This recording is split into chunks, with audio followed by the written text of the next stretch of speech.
Hello, Garland Nixon, hanging out with the one and only Dr. Jim Kavanagh. We got lots of stuff to talk about. Let's talk.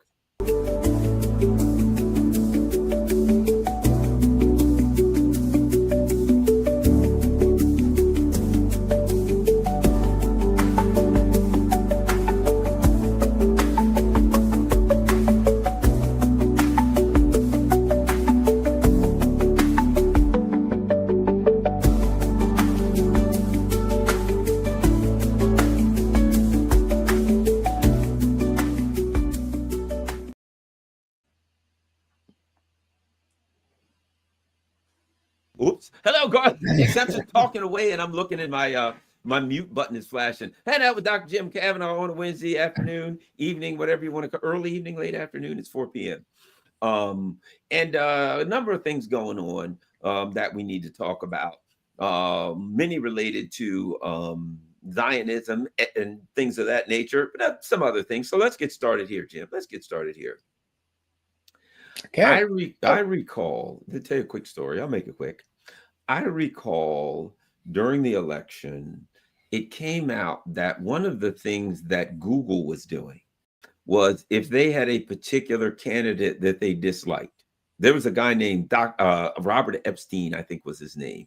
And he had this thing that he was doing where he had all of these people checking what happened with Google on their individual computers to find the patterns of disruption and chicanery that they were up to. Okay. What they found was if there was a particular politician they didn't like, when the person sent out their mass emails, they would send them all to promotions or spam mail. Yeah. And then the one that they did like, they would send all of the emails straight to the person right at the top, starred, see why, got to get, okay. Well, I get emails from the gray zone. And I get emails. I do a radio show on WPFW, and I get emails from the person who is our, not general, what do you call it? Station manager? No, the person who directs all of the shows, whatever you call it, personnel director, whatever you call it, right? Okay. I look and I get all these emails from her. Hey, this is what's happening. Hey, we're doing this. Hey, we need volunteers for this, jazz festival. Hey, this, because they do jazz and blues. Great station. Okay. And talk. I get I happen to go into my promotions and I see an email from her. I'm like, what the hell? My emails never go promotions. Yeah. And it says, need volunteers for a Palestinian film festival. Oh. That email went into promotions. Wow. I emailed her and said, hey, this happened. She sent me another email directly back, right? Now, I had received an email from her 2 hours ago. That was in my regular thing. The one that she sent that said Palestinian Film Festival went to promotions.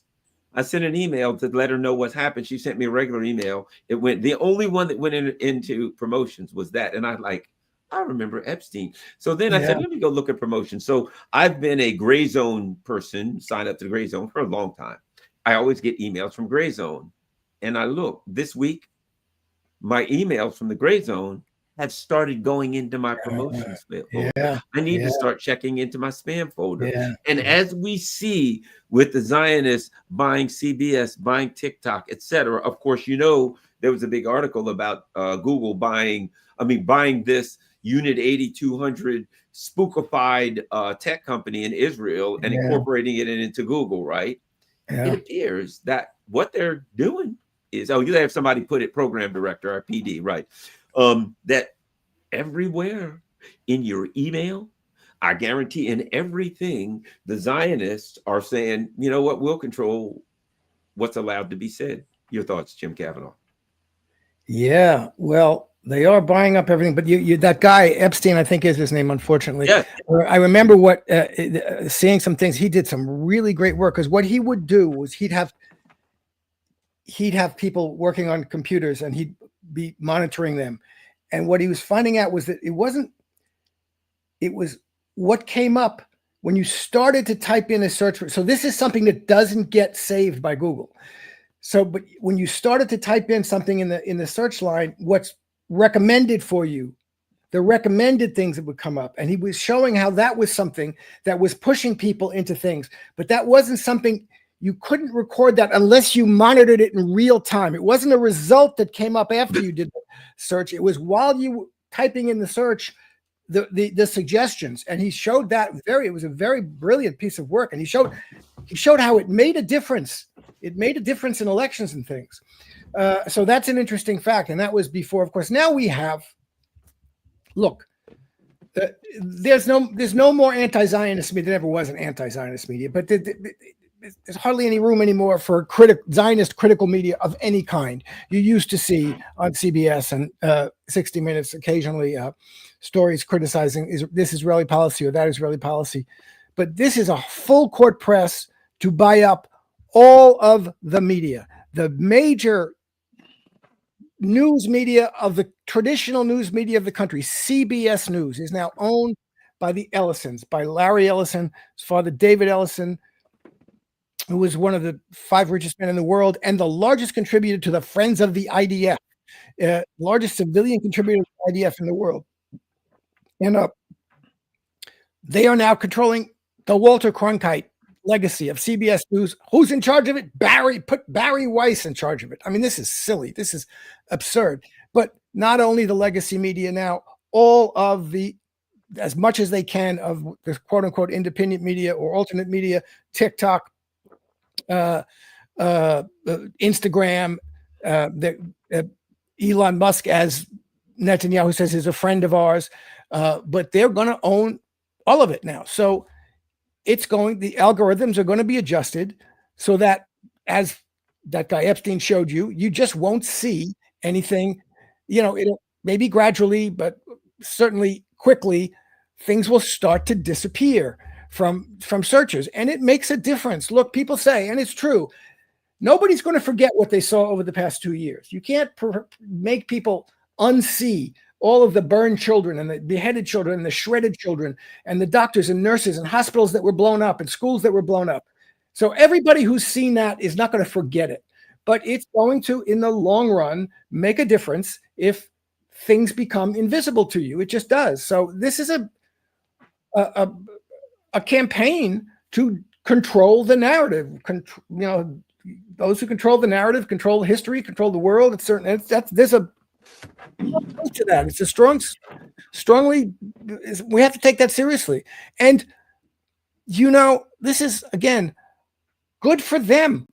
This is what people have to do. Unfortunately, we don't have the money to do it, and bad for them. Bad for the system that allows wealthy people to take control of things and control the public media like this. But this is propaganda operation. And look, from my point of view, there's nothing wrong with propaganda per se. Propaganda doesn't mean lies. Propaganda means a dimension of discourse that is primarily oriented to persuading you to a certain course of action or to ally with a certain cause. Okay, that's what propaganda is, and that's a dimension of discourse that is more or less in a lot of other discourses too. But full-on propaganda is my main purpose with this discourse is to persuade you to ally with me or to support this cause. And everybody should do that and does do that, and they should do it as systematically as they can, and they should have as many channels as they can. But what we're seeing here is that the system is set up so that the only people who actually can take control of channels are the wealthiest people in the world, who are the biggest Zionists, and their job is to make sure that the public stays allied with Zionism. That's the job of Chuck Schumer, who says exactly that. My purpose in life, my political purpose, is to make sure the left, quote unquote, that means the Democrats, stay pro-Israel. And that's Larry Ellison's political purpose, to make sure that everybody in the country stays pro-Israel. They've been losing that war because the facts of what they're doing have alienated people so radically from Israel that they despise the country now, and they're getting to despise the United States because of it. So they want to change that. And let's see how successful they are. We have to fight back even more aggressively than we do with shows like this, with channels like this. We have to try and keep them open for us and keep presenting the truth and the facts as we know them, the propaganda that we want the people to see. We want people to ally with the anti-Zionist cause. We want to put out discourse and narratives that demonstrate the truth of what's happening with the truth, the historical truth and the current truth about Zionism, and persuade people to be anti-Zionist. That's part of my mission in life to persuade people to be anti-Zionist. And so, unfortunately, we have a lot less power than the Ellisons and Barry Weiss, unbelievably. But so this is what we're at, and we're in this situation. They have taken control. They will use that control to try and persuade people that they must be Zionist. And our job is to do the opposite, to counter that and to present the information and the reality and the facts and the arguments and the logic that we have, which is superior. And that's our propaganda task, and we have to do it. Well, here's the other part of it too. One of the things I've said for a while about Joe Biden, okay, and Blinken and these guys, they could see that we're going to they see the rise of a multipolar world, or as Putin put it recently, a polycentric world, which I think is a good name. I've heard it, polynodal, multinodal world, all of those things, but a new world where there's not a hegemon. Okay. Everything that Biden and his crew did to try to stop it only made it happen faster. Everything that Trump is doing to try to stop it, in my opinion, only, for instance, we'll fix that. We'll go after India. And now you have this big country that says, holy crap, we better go and move towards this multipolar world because these people are nuts, right? So everything you do to try to stop it, that is the great irony you're dealing with here. You know what I mean? That is the paradox that you're dealing with when you're the hegemon. Every aggressive and assertive action you take to maintain hegemony convinces people that they got to get out from other hegemony. That is a contradiction. You are stuck in a paradox. That is a natural paradox. It's an organic paradox. There's no way out of that. Okay.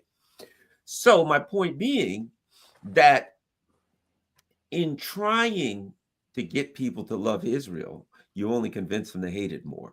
In buying these things, people only look at it and say, holy crap, you're trying to force me to think this. You're trying to buy. It only makes it worse. In trying to, let's just say, shut Charlie Kirk's mouth in whatever that might have happened to keep from losing the Charlie Kirk audience. The Charlie Kirk audience only looks up and says, hey, holy moly, these people, I think they might have done the unthinkable to Charlie Kirk. It only causes that audience to lose. So again, my point is, we'll fix them. We'll buy CBS and CBS News. That way, they'll only get to see this. Well, who the hell watches CBS right now? The records are tanking on the mainstream news. They're going to get worse. Yep. You're only going to make people lose. So now you'll have bought something to convince people nobody's going to. It's like Hollywood. Nobody watches Hollywood anymore. Who wants to see every stinking movie? Every movie. There's one black guy, one white guy, one gay person, one black female, one overweight person, one trans person. If there's 10 people, every one of them, that's right, in a dog. Every one of them belongs to a different group, and 9 of them are horrible actors. So we're like, I don't care. Could you possibly get, I don't know, a good actor or actress? We don't give a shit what her race or sexual orientation is. No. So in trying to indoctrinate people into what they think the way we should think about race and whatever in a weird and unproductive kind of way, they've driven everybody against Hollywood because you're not putting out a good product. And here's my point about Barry Weiss. Okay, you put Barry Weiss in charge because she's a good Zionist. But what the hell does she know about putting together a news program that people actually want to watch? So she puts together, hey, welcome to Zionism Today. And next to us, we have Joe the Zionist and Jane the Zionist. Everybody watch this. Nobody's going to watch it because she doesn't know how to put together a good show other than something that just screams, hello and welcome to great Zionism, wonderful Zionism. Watch this. So it'll obviously backfire, Jim. You see what I'm getting at? Oh, yeah. Look, it's true. You want to have a good movie, you have good actors and actresses. You want to have a good comedy, you got to have someone who's funny, and it's true here. If you want to have good you still use the word propaganda now. Ultimately, you got to have something. The closer it is to the truth, the better. The truth is going to show itself and is going to come out on top if you can see it, if you're allowed to see it. And this is the point. And that's what they've run into in the past few years with alternative media, because the mainstream media, as you say, nobody watches it anymore because everybody knows what's being done to them when they see mainstream media. They know this is the Overton window being enforced from Fox to MSNBC. And within that window, that's what you're going to hear. But this things outside of that have been shown, and truth and facts and truth and arguments and logic that don't get on those channels have been on the channels that are the alternative channels. So but what I am questioning, it's right to say that they're not winning this over this. The fact that they've bought CBS News isn't going to get them anything, but there's, in the long term or the medium term, it can start to make a difference. We have to make sure that there are channels through which we can communicate, and which people, that has been the democratization of creating content and of listening to content. You don't need CBS or NBC or Fox. You can get on the internet and you can watch Garland Nixon or Jim Kavanagh or Candace Owens, and those people say something that you're not hearing elsewhere. So they got to try and shut that down in somewhere. It's going to be hard, but they're going to try and do it. We have to, we can't be complacent about the fact that we're still here, because that's not a natural fact. But the world is changing in ways that are, they cannot entirely control. What you started out with saying something about, there was something that you started out with. Anyway, we still have channels, and we're going to have channels for a while. We have to be more aggressive about it. We have to not back off and not be afraid. And it's going to be difficult. It's going to get more difficult. And, but it's more important because, look, I know what you were saying. You were saying about how they're getting themselves into trouble with the tariffs and things. I was just saying today, I just saw today that India now is going to pay for Chinese oil in yuan. Okay. So the Americans, Trump with his tough guy, with the cops of the world, the economic cops of the world, we're going to tell India who they can buy oil from, whether India is now saying, and this was a big thing for India. They resisted doing this. The government resisted doing this. But this is what, this is, everybody talks about the dollar is the reserve currency of the world. The dollar is the reserve currency of the world because at the end of World War II, first of all, the United States controlled all the new financial institutions that were born, but also being the reserve currency just means that your currency can buy anything. Okay. And that's the position the United States was in at the end of World War II. They controlled the financial institutions, but also the United States dollar could buy everything because everything that people wanted was being produced in the United States too. So, or most of the things. So the United States dollar could buy everything. So what's happened in the past 30 years is that the United States has transformed from a productive economy to a financialized economy where the only thing a dollar can buy is other dollars. And China has developed the means of production fantastically, the forces of production unbelievably. So everything that everybody wants to buy now is coming from China. So that's going to mean ultimately China starts to say, well, you have yuan to buy from us. That's going to be the end of the dollar as reserve currency. And it's going to be the end of the monetary sovereignty of the United States if American firms and American buyers have to have yuan to buy Chinese goods. It's still the case that we can buy things with dollars. So this is the issue. So as you say, by pushing this, nobody has done more to destroy the American empire than Donald Trump with his, and all the European countries. We're going to seize the sovereign assets of Russia. We're going to seize the sovereign. So you're telling the people in the world, the wealthy people, and not just the wealthy people in the world, but the countries of the world, you can't trust us with your money, with your assets. And guess what? And they don't need them anymore because you don't have to buy from the United States. The things you want, you can get elsewhere. So you don't need dollars for that. So that's the kind of problematic that they're in. And they're not solving it. They're making it worse by putting pressure on, which just demonstrates how desperate they are. This pressure, the ideological pressure and the media pressure and the propaganda pressure of buying up all the studios and all the television is just a sign which tells everybody who already know this, how desperate they are. I'm losing the narrative war, the propaganda war, the ideological war. So I have to try and buy up that's why I'm buying up every channel I can get my hands on. Everybody sees this and knows this. And the American economy is saying, we're losing the world economy. That's why we have to try and browbeat everybody to pay us tariffs and things. It's not working. It's just making things worse. But it is getting into a situation where things are more dangerous too. Yeah, well, and here's the thing. You see the billionaires, the Wall Streeters, the Zionists, the bankers, all of these people who are the finance capital people, right? Their God is money. Money is everything. And they have come to believe now that, because they have money and in the West, they can do whatever they want to, however they want to. They can control things, right? So they believe, well, money is the all power. And here's what you see. Well, we'll buy ourselves Congress members. What's his name? One of these guys, Matt Gaetz, was saying, I don't know if you saw this recently. He said that they would meet with a bunch of APAC people.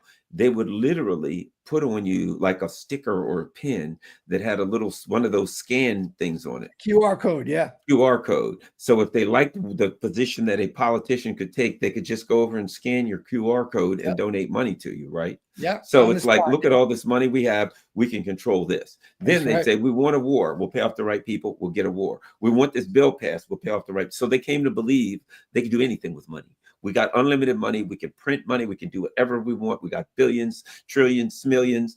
We got money. We can do everything we want. So then we'll fight Russia. Well, do you think you can fight Russia? Of course, because we got unlimited money. And what do they keep saying? More money for Ukraine, more money, as if giving Ukraine more money was going to end. Because in their minds, how do you win the war? Well, with money. With enough money, you can do anything you want to, right? Now, everybody hates Israel. Don't worry about that. We got that covered. Why? We'll throw 10 billion into it. We throw 10 billion into, we'll buy TikTok, Insta, whatever we got to buy, because money's no object to us. And all Americans will change their mind. And we know that because we got money, we'll buy their minds too.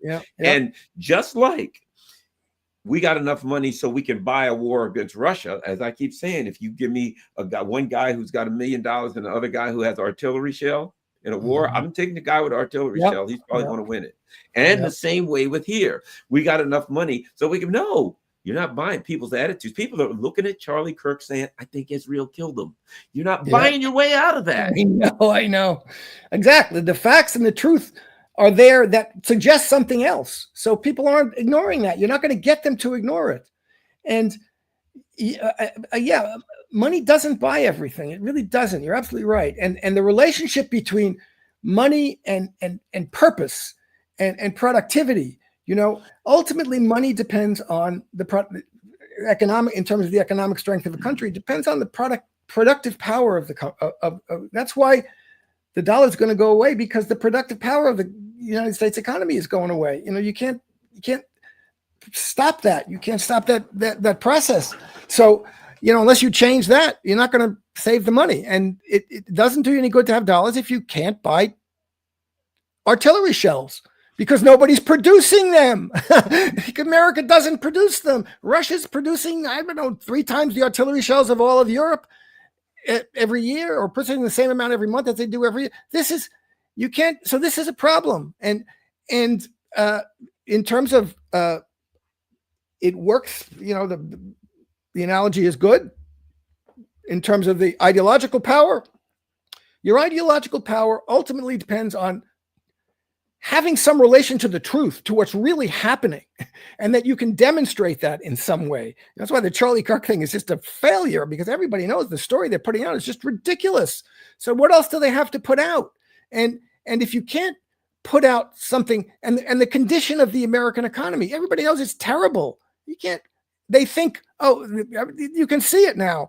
It's in the mainstream economic press. The bubble is all AI stock bubble. The rest of the economy is crap. And I forget I think it's 1%, I'm going to say, of the population holds like 50% of the wealth. Maybe it's the top 10%, but that's absurd. That's terrible. You've got Marjorie Taylor Greene today tweeting about health insurance. We can't live. This is a terrible system we have, of course. And again, here's the problem. We have this health insurance system that they're fighting over, and that even Marjorie Taylor Greene, no, this is terrible. We can't, she's saying, people who make $80,000 a year are going to end up spending $25,000 a year for health insurance. That's unsustainable. You can't do that. That's in order to keep it. That's before deduction. That's before, copays and deductibles.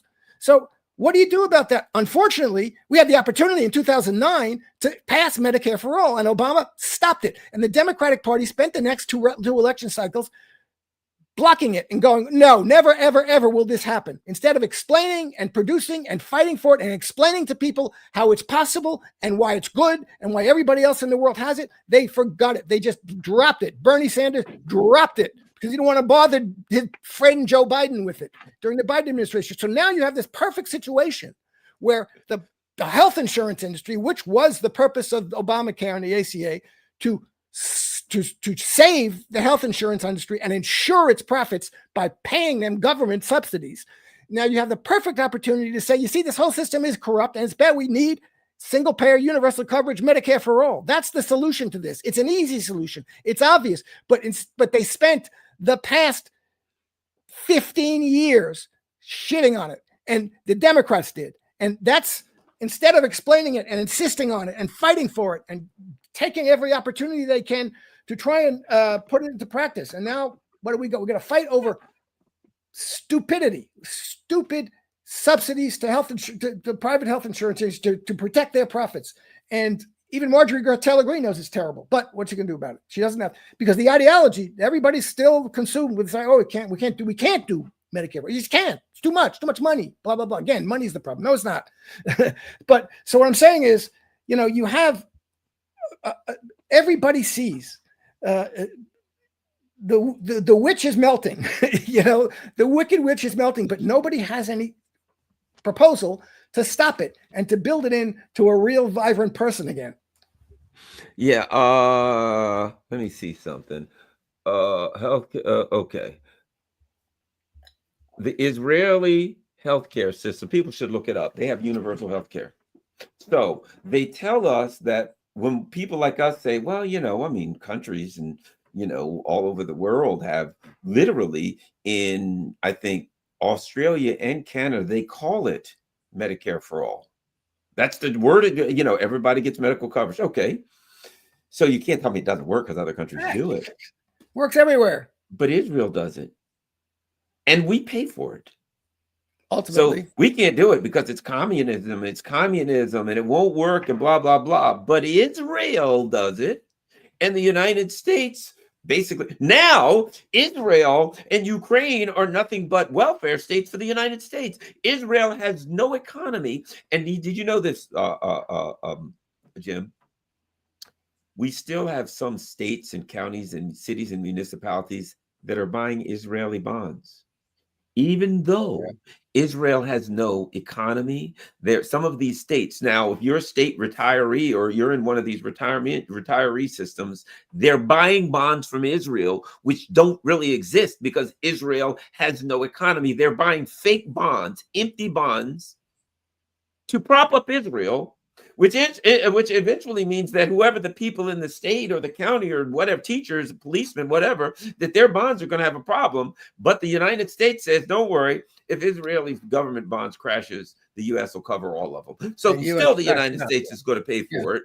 But the things that they say, free college and things that we can't have because they're evil, the government can't do it, it's socialism, but yet they give them all to Israel. And the United States funds or supports every bit of it. Yep. Well, look, these are things that all advanced economies, so-called democratic economies, and in reality, a certain extent, democratic countries in the world since World War II have, as a matter of course. They wouldn't have accepted anything less. The Western European social democracies, Israel, which is based on, has that, founded itself on those kind of social democratic economic principles. To a certain extent, they wouldn't have accepted anything less. It's possible. It's been done. It's taken for granted. Only now are they backing off on it because the conditions under which that was taken for granted and possible at the end of World War II was when there were socialist and communist movements in the world, working class based. The soldiers who came home could not be refused. And so programs for the people, minimum programs for people, healthcare for people, etc., housing, these things were guaranteed, and that's part of what an advanced society should do. It's a part of the possibility of that, the productive possibility of that was created and by capitalism, by the success of capitalism. And those still capitalist countries understood that this is something that's beneficial. Socializing the costs of healthcare is beneficial to the capitalist economy as a whole. What does an employer have to take on the task of paying for health care? This is a terribly burdensome thing on employers. It creates distortions in the whole economy. So they understood that. It didn't turn into it's a kind of socialistic idea in a certain sense, in principle, but it didn't create socialism. It doesn't create socialism by itself. These are all capitalist economies. But here in the United States, we have such a right-wing, nasty, laissez-faire capitalist ideology. No, we can't have that. We can't have something like that. It's communism, whatever. But this is since the Powell Memo in 1964, the Justice Powell Memo. We're fighting. This has come to fruition. Where it was the memo set forth, we have to fight every program and every instance of any kind of thing that looks like socialism, and that's been the American economy. And the Democrats have been part of it. The Republicans and the Democrats. So and it's again, we're the only country in the world. We're advanced in economic, one of the biggest economy in the world. People are going bankrupt because of medical bills. This is disgraceful. We should be in arms about that. We should be storming the Capitol about that. And that's what we should be storming the Capitol about. That's what a leftist administration should be pushing and pushing every institution of government to stop and to create programs that would end that. It should end. The idea of going bankrupt and losing your home over medical bills should be forbidden, should be unthinkable. And yet this happens to thousands and thousands of people every year in the United States. Let me ask you a question. I'm going to read something for you. Our boy Mamdani has spoken out. And, from the very beginning, I looked up his wife and I said, I think she's into spookery. You know what I mean? She said she ain't a spook. I don't know who is. Everything I read, she disappeared. Where was she before 2022? Didn't exist. She's supposed an artist with the talent of Hunter Biden. If you look at that crap, she's a Hunter Biden. I mean, purely to me, she's a spook. But so old Mamdani, Mr. Joe Socialist, speaks out on Venezuela and Cuba at a time when the United States is threatening Venezuela. At a time, it's critical, it's an important time to be anti-war and to say, well, no matter, I don't care what you think, it's to be anti-war. Here's what Mr. Joe Socialist says. I want to be clear on where I stand. I believe both Nicolas Maduro and Miguel Diaz-Canel are dictators. Their administration have stifled free and fair elections, jailed political opponents, and suppressed the free and fair press. All lies. None of that's true. And yet our federal government's long history of punitive policies toward both countries, including extrajudicial killings of Venezuelans and the continuation of a decades-long blockade of China, listen to this, last sentence, have only worsened these conditions. So we didn't create it. Whatever bad conditions, we had nothing. It was Maduro, who's the dictator. I don't even know what that means. Miguel the leader, Miguel Diaz-Canel, they're dictators, whatever that's supposed to mean. But our government in doing things made it a little worse. We worsened conditions. Yeah. That's kind of light. So again, my position, I've always felt like, okay, the situation that somebody could seem anti-Zionist and get elected, pretend to be, feels good. I've watched too many of these DSA guys, the AOCs, the Bernies, and now he comes out firmly in the imperialist camp. Yes, Venezuela, Miguel Diaz, dictators. I don't even know what that means. Yep. They always call somebody Putin's a dictator. He got 87% of the vote, and you admit that it was a clean election. Yep. How is he the dictator? They just say he's a dictator. I don't even know what the hell it means. Your thoughts on Mamdani? I'm telling you, I think he's a fraud, and I always did. Jim. Okay. Yeah. Okay. First of all, in terms of this discourse, this dictator stuff is nonsense. The United States has no position, and nobody in the American political system, in the Democratic Party, has any position to be judging who's a dictator or whatever. As you say, what does it mean? There are elections. Are they any less free than our elections? Do we get to choose our leaders? This is an oligarchy with unlimited bribery. That's what Jimmy Carter said. The president of the United States, he's right. We all know we really don't get to choose we get to choose from the candidates that are presented to us by the producers. This is, it's a consumer choice. The producers get together and they decide who they're going to put up, and then you get to choose between them. And it's the same. It's two wings of the same party. So we have absolutely no position to say we can decide who's a dictator or not. Whether this election over there was, we have to we call the person who won that election a dictator for some reason. This is just baloney, okay? And there's nothing about it. There's no talking in that way doesn't signify that you're a Democrat or that you're arguing for democracy. It signifies nothing but that you're complying with the discourse that's demanded of you by the American ruling class. That's all it tells me about Zoran Mandani, that he is complying with the discourse of the American ruling class about how to think about other countries. And that's what it is, okay? And we have this is the general, as you say, this is Mamdani, AOC, Bernie. I wrote about this in 2019 during the Juan Guaido, the first threat by Trump against Venezuela, and it was the same thing. AOC, Bernie said, Maduro is he said the same thing. Maduro is a dictator. This is it's a communist. Chavez is a communist dictator. AOC, well, I haven't figured out what I want to say about this yet. But this is, so what you have is this phenomenon of American, quote, progressives calling themselves socialist and not socialist, whatever.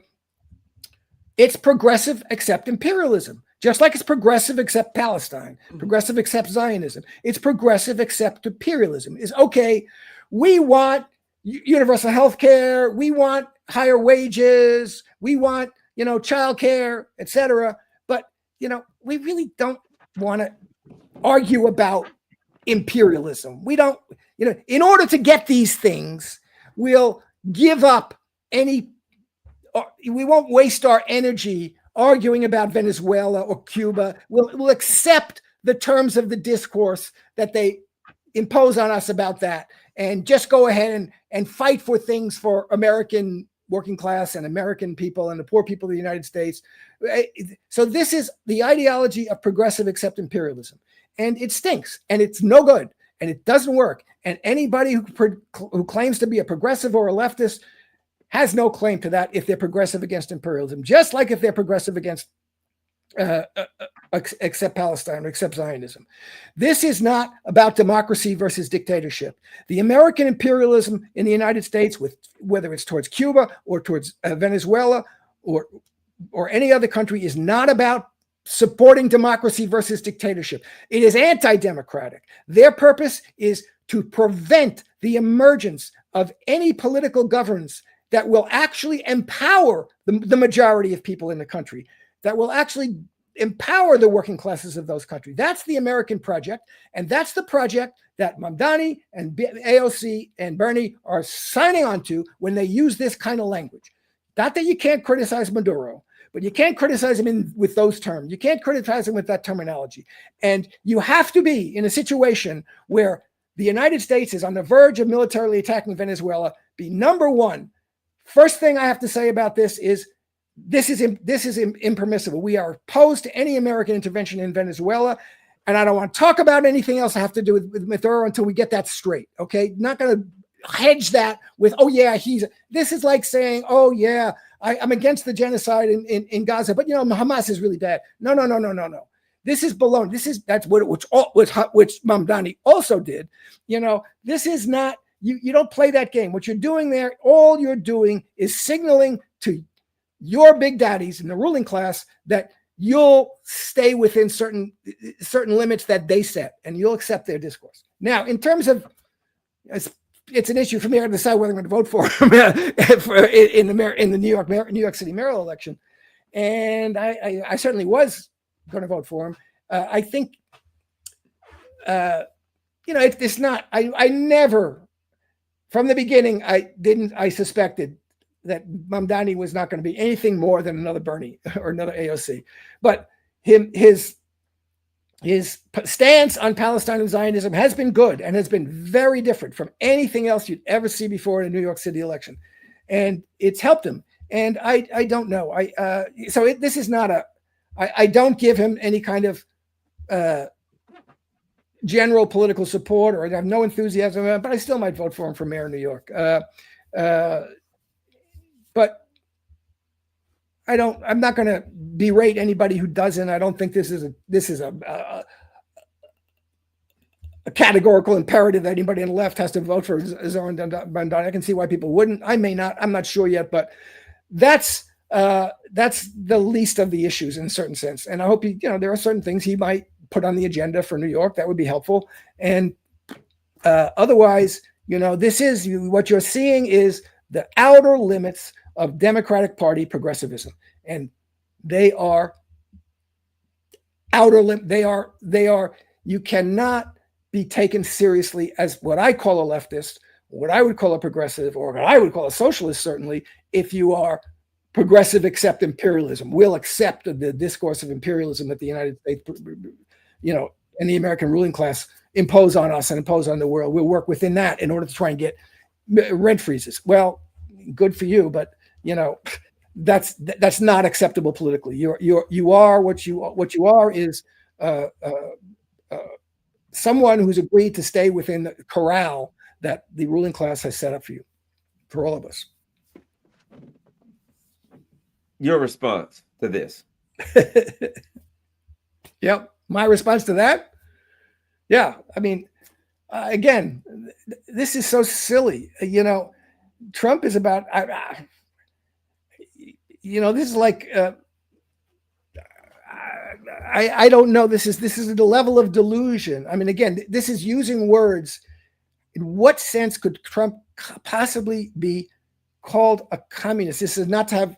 This is to take the word and use it. It's like looking at a kitchen table and saying that's a bicycle. You know what it is? I'll tell you what it is. You know what it is, really, Jim? It is effectively this rewriting of history where the Soviet Union and the Nazis were just as evil. Yeah. Right? So you put communists together with dictator. Okay. Hitler was the dictator. He was evil. The Soviet Union was communist. So they were inherently evil, right? Those two words, communist and dictator, what they mean is evil, evil, evil. Yes, yes. So Trump is double evil, and evil to make evil squared, exponential evil. The communist is evil enough, and then dictator makes it to the 10th power. Yeah. And that's all that is. Because as we said, what you and I tend to do is say this. Okay, this guy's a dictator. As people who, tend to be epistemologists, shall we say, here's our question.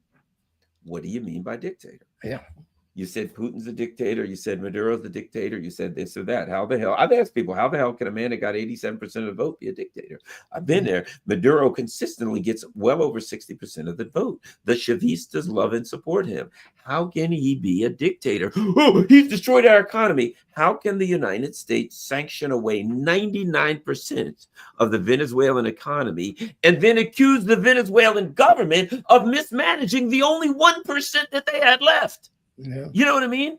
The idea that the U.S. has a right to say anything to Maduro. It's like me sneaking up behind you, bopping you in the head. You got money in your hand, hit you in the head with a blunt object, take your money, run away, and then somebody says, boy, that Jim, he just doesn't know how to manage his money. Well, some guy just hit him in the head and stole it all. He's broke. Well, he should have managed his money and his life by it, or he wouldn't be broke. Yeah. No, he got hit in the head and robbed. And that's the game that you basically rob Venezuela of every dime they got, and then say the guy who gets 60 to 65% of the vote, 64% pretty consistently, yeah, he's a dictator, whatever that means, and he doesn't know how to manage the money that we stole from him. Yep. Yeah. Look, this is the great line I saw the other day. It's terrible that socialism always fails. Especially since we attack every country in the world that calls itself socialist. I mean, from the beginning, from the Soviet Union, 1917, the Western countries sent in troops, multinational troops. They used poison gas. They tried to defeat the Soviet Union, to stop it.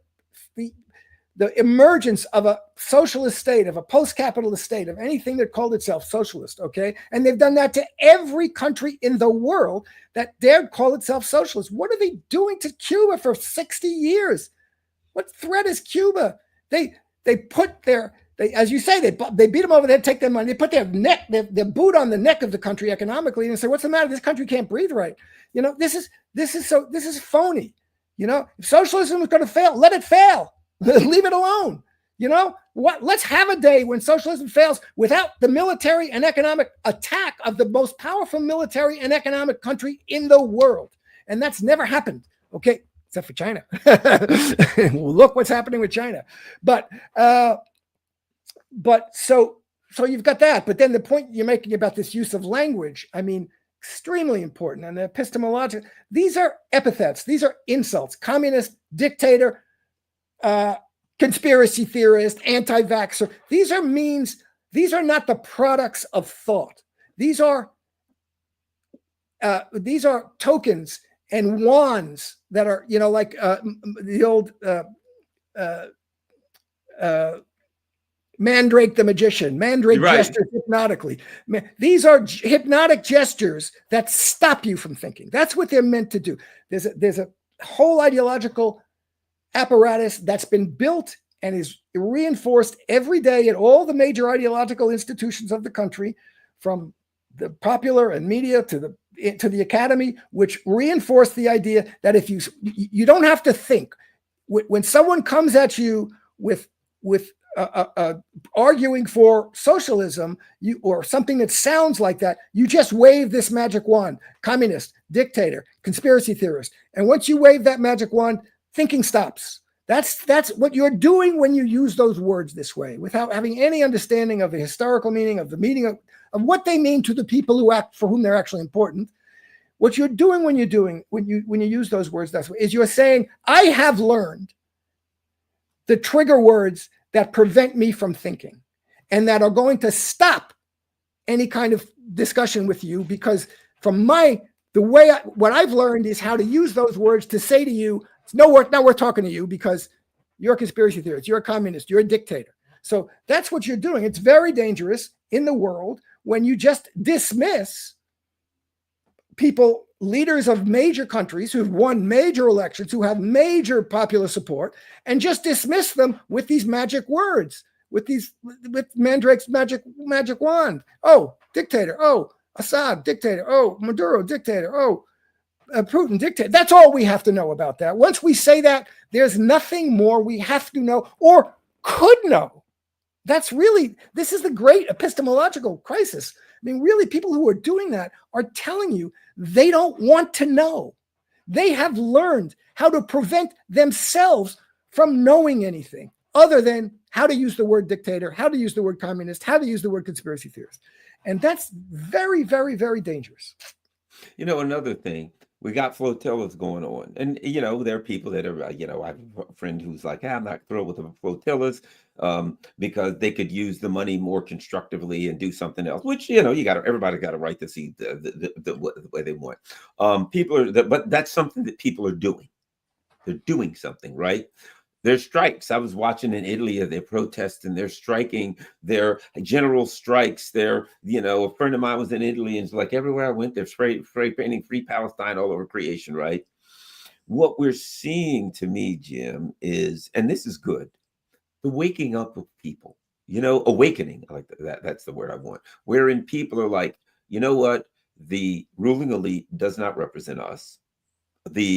The puppets in government don't represent us. They represent the ruling elite. We're all saying we want to stop the genocide. And what they're saying is, if you try to protest, we'll throw you in alligator Alcatraz. We'll beat you in the head. We'll lock you up. We'll call you a terrorist. You can't even say Free Palestine or I support Palestine action, or you're going to jail in the UK, right? But we're seeing people now saying it's time to take matters into our own hand. And I think that's important, because as we get closer to our next 2008 or worse, people are going to need to stand up and say, yep, the government won't do it, doesn't represent me. We'll have to represent ourselves. We won't load the ships with that stuff that's going to Israel. We won't allow the trucks to go down the road with that stuff that's going to Israel or wherever it is that we don't want it to go. If you won't listen to us, then we'll force the issue, because there's more of us than there's more of you than there are of you. Yeah, look, exactly. We have to be as militant as you can get yourself to be. The business about whether the flotillas are the most efficient thing, that's beside the point. This is not, you can't rationalize all of politics. Politics is engendering support and ginning up real, that ginning up is the right word, but encouraging real emotive commitment to things. And that's what these flotillas have done. And these people on these flotillas are brave. They are going into situations where they can be killed, and the people have been killed. And they're certainly disrupting their lives greatly. It's not easy. I've thought about it. Maybe I should apply to go to the flotilla, but it's a hard thing to do in your life, And so, and they are inspiring. There's a level of inspiration that's non-rational, that has to do with the bravery of the action that you're doing, and the fact that people see that and are inspired by it. And look at what's happening in Italy. It's wonderful. The Italian people have been reacting to this, and it's just a fabulous, people all over the world are reacting. A lot of people in the United States, but not enough. This shows you the reactionary business unionism in the United States. American workers should be, we're not going to load those ships, just like the Italian workers. That would cost something. That would that would be a material difference that they could do. And if it was a union leadership, if Sean Fain was a real working class, any humanist, you don't have to be a socialist. You just have to not want people to be murdered, genocide. If you were any kind of person like that, you would be arguing for your union to stop the shipment of anything to Israel. And that would be something that would be very important, and it would raise the stakes for American politicians in this country. We need to fight, but as you say, it's going to be a fight. It's going to be a more and more, it is right now, a more and more aggressive fight. Look, all this ICE people out all around, that's there, not about immigration. That's there to intimidate people from fighting about anything, from protesting about anything. And they're going to start using them against protests, and it's going to be, they're going to make it so it's going to cost you to protest. It already is, it costs people their jobs. Look, Oracle has said, Larry Ellison's company, if you're not pro-Israel, you shouldn't be working for us. So this is going to cost people, and that people aren't going to take those chances unless they're inspired, unless they think it's something that's not just, oh, I think this is correct. I think this is important to me as a human being. In my kind of ethical core, I can't stand not doing something about this, even if it's going to cost me. And in fact, the fact that I know it's going to cost me is something that makes me understand how important it really is. So this is what we're heading towards. And we have to hope that more and more people will stand up and be counted and take the chance and take the risk, and they will pay a price for it. Yeah, that's it. Well, and what it comes down to is ultimately, Larry Ellison, I'll fire you from Oracle. Well, if 80% of the people at his company say, you know what, then I guess you're going to have to fire us, because we're down with the Palestinians. You know what I mean? It ultimately comes down to forcing their hands by recognizing there's just more of us than there are of them. Yep. And when we say we won't do it, we say we're not going to do it. We refuse to do it. They'll say, well, you better do it. Well, okay. One of the things you're starting to see in the UK is they're overwhelming them. The police have said to people, oh, we're arresting too many people. Don't come out here and protest. Yeah. Because there's too many people. We can't arrest you all. Well, that means put 10 times more out. Flood the system. See how many people you can arrest. Exactly. If 100 people is too many, here's 1,000 people. Here we are. Arrest us all. 1,000 people and 1,000 more and 1,000 every day. We're going to have 1,000 people here for you to arrest. You'll get tired of arresting people before we'll get tired of getting arrested. And then now what are you going to do? You're going to have a court system loaded with people. Every day you won't be able to conduct business for anything else, because every trial, every day will be the same exact thing. Yep. That's what you got to do. You really, that's exactly right. Look, I saw this thing yesterday. I think I was talking to you on the phone about it. Kit Clarenberg from the Grey Zone said, I have he's a British journalist, very good. I have sources within the senior intelligence officials who are telling me from the British government that we hate this Palestine Action Prescription thing. It's crazy. It's stupid. It doesn't do anything for us. We're against it. We think it's ridiculous. Well, first of all, those senior officials should open their mouths and say it. Saying this stuff, especially people who have power, whose voices would make a difference. They're sitting around sulking in silence while old, blind pensioners, people in wheelchairs are being arrested in the street about this. They should open their mouths and say it and take the chance for them that the blind pensioners in the street are taken. But, so you have this situation in the British about the Palestine Action Prescription that everybody knows it's ridiculous, it's hateful. And as you say, the London police are sending messages to the organizers saying, don't protest so much because we can't accommodate all these. That's fine. As you say, we're going to go out even more. You're going to have to accommodate all these arrests. I had someone say to me, I was talking about this on Twitter, these pensioners want to be arrested. Oh, come on. What a line that is. That's like, the protesters in Birmingham wanted to have wanted to be beaten and that dog sicked on them. Yeah, exactly. I mean, they know they're going to be arrested. They want to protest genocide. They're willing to be arrested to do that. And they want to force and they don't want the policy of being arrested to do that, but there is a policy for that. They want to show how stupid that policy is, and they want to make that policy fail by overloading it. And that's real protest and real action. And they're wonderful. Watching these people in Britain, just wonderful. And, we have to be willing to do that en masse in the United States, and because it's going to come. And we're going to have to fight. You have to. Well, there's ways of fighting the cops. They're fighting the cops in a certain way. They're getting out there and fighting the cops. They're saying, we're going to fight you by making you arrest me. And we have to get to the point, he's going to get to the point where we're going to fight the cops. This is nothing new about this. This is the history of American protest. And we can't be intimidated by this. It wasn't invented on January 6th. And that was the least of it. And, the Democrats set the bar that, this is sedition. We have to put all these people in jail for decades because they came out to protest. And we shouldn't. AOC wanted to stop people who've been elected for taking their seats.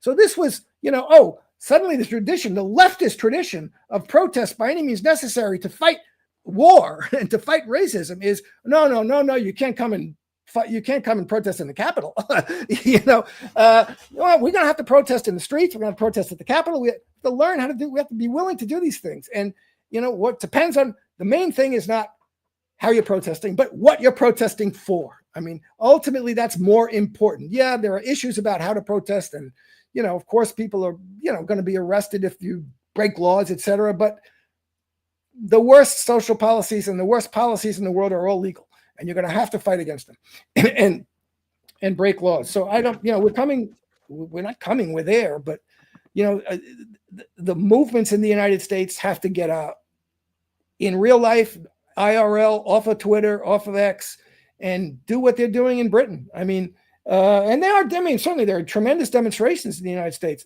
every day. And they have to get more militant insofar as they need to. And we should be.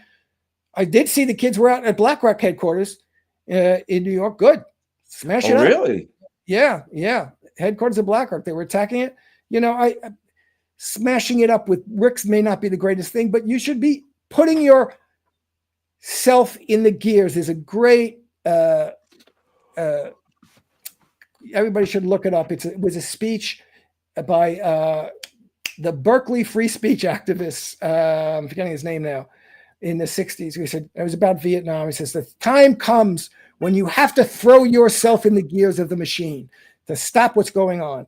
And that's what we're facing now.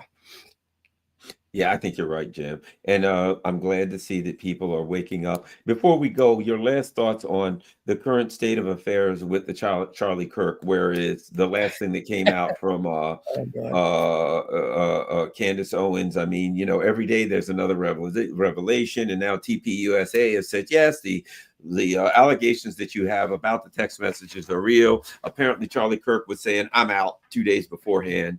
Of course, there's other rumors. She's now saying that somebody said he thought they were going to kill him the night before, and Yep. that there's people and so far she's batting 100. So Yeah. she's batting 1,000. So if she Yeah. says that, based on whether I tend to say, he must have said that. Your thought about the state of affairs with that whole the assassination of Charlie Kirk in light of the most recent evidence. Well, I got to say, Mario Savio was the free speech activist in Brooklyn. Yeah. I got to say, the Candace Owens, I got to give her credit. I mean, she is a bulldog. She does not let go, and she brings the receipts. She brought the receipts, and she played it very well because she held it back, and she allowed a lot of people to come out and say, "Oh, she's see, she says all this stuff, but she doesn't have any proof." Then she brings the receipts, and she's still holding back. Oh, there were 9 guys on this. I'll tell you the names of 3 of them. But so and that was a statement by Charlie Kirk. I was surprised that she did have that. That was a definitive statement saying, I have no option but to leave the pro-Israel camp. That was not just, I don't like the idea of war with Iran. I don't like the this. I have no option but to leave the pro-Israel camp. Okay. And that was 2 days before his appearance at UVU, which was the first appearance in a campaign, the start of a nationwide campaign where he was going to be talking across the country at campuses. So he was put out of business before he could bring that up. That was going to come up throughout that whole campaign he had to go across the country, which he was just starting. So his first appearance at that, he was put out of business. So that does make it, this is very, and again, in relation to the fact that the official story is such crap and nobody believes it. You've got this, that's a motive, it's a strong motive. And and I give all credit to Candace Owens when she gets on something, Candace Owens has a lot of ideas that I think are silly and wrong, whatever, she's a right-wing person, but seems to me committed to being intellectually honest and sure of what she's saying before she says it. She's not saying stuff just to get clicks. She's saying things, and she commits herself and puts herself on the line. If I'm wrong about this, I'll put my career on the line about this. So, and what can I say? I have no idea what the hell they're going to do about this. This story they're putting out about this guy, Tyler Robinson, is full of so many contradictions and so many just impossibilities that, I don't know what, and this is something, they could get away with this in 1963 with Kennedy, and 1968 with Sirhan and whatever. You can't get away with it anymore. There's too many people out there who know too much, and they'll tell you this is not the way a 30-06 rifle fires, and this is not what happened. So something else happened, and they don't have an answer to it. And she's saying clearly Charlie Kirk was breaking with the rabid, unconditional support of Zionism that his donors wanted him to have, and he did have for a long period of time. And his donors, and here's the name of the donor. Here he is saying, I just lost a $2 million donation from a Jewish donor, and the Jewish donors are proving themselves to be proving the stereotypes and blah, blah, blah, blah, blah. And I have no option now but to leave the pro-Israel camp. So that means he's not in the pro-Israel camp anymore. But before he had a chance to say that publicly, he was killed. Before he had a chance to, which he would have repeated over and over again on his tour that he was starting. So that's, what can I say? I don't know what's going on with it, but I didn't know Charlie Kirk, didn't pay attention to. I see the things that he's supposed to be this smart guy. Brianna Joy Gray kind of wiped the floor with him. And, he's one of these right wingers who's who's this smart and thinks it makes him a genius. And you know, whenever he was confronted with students, I saw some clips when he was confronted with students who would really, or people in the audience who would really start talking back to him and giving him good arguments. Oh, he'd just cut him off, and that was the end of that. You know, so Charlie Kirk was a pernicious political figure in my estimation, and in his own estimation, he was realizing, oh, I've been arguing for something. I've been an unconditional Zionist. That might have been the right thing to be. You know, so we don't know what he would have done, what would have happened, but it's certainly the case has become something that has on the right just upended the political support from right-wing Republicans and right-wing, you know, MAGA people for Israel. They're all thinking Israel did this. And there's another thing I should mention. This Gen X girl put out a very good, I haven't read the whole thing, but an analysis of how the Zionists have been working on to keep and to garner and keep support among the right wing. And that's become noticed by right-wing bloggers and influencers too. And they're going to it and they're saying, yeah, you know, we have, and you know what Candace Owens is saying, which is very persuasive now, is so all of these people, watch what happens. I'm not giving you the names now, but these people, if they all start saying things, if they all start trying to deny that this is true, and that means they are getting the money that Charlie Kirk didn't take, you know, and this is and people on the right now are seeing this very clearly, and great to see. This is anything that builds anti-Zionism or even skepticism towards Zionism is a new thing in this country and a good thing, whether it's on the so-called right or the so-called left. Where can people find you online, Jim Kavanagh?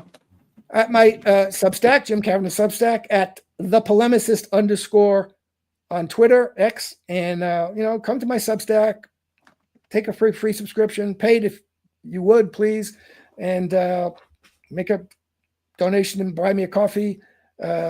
Great to have you. Always great to be with you, Garland.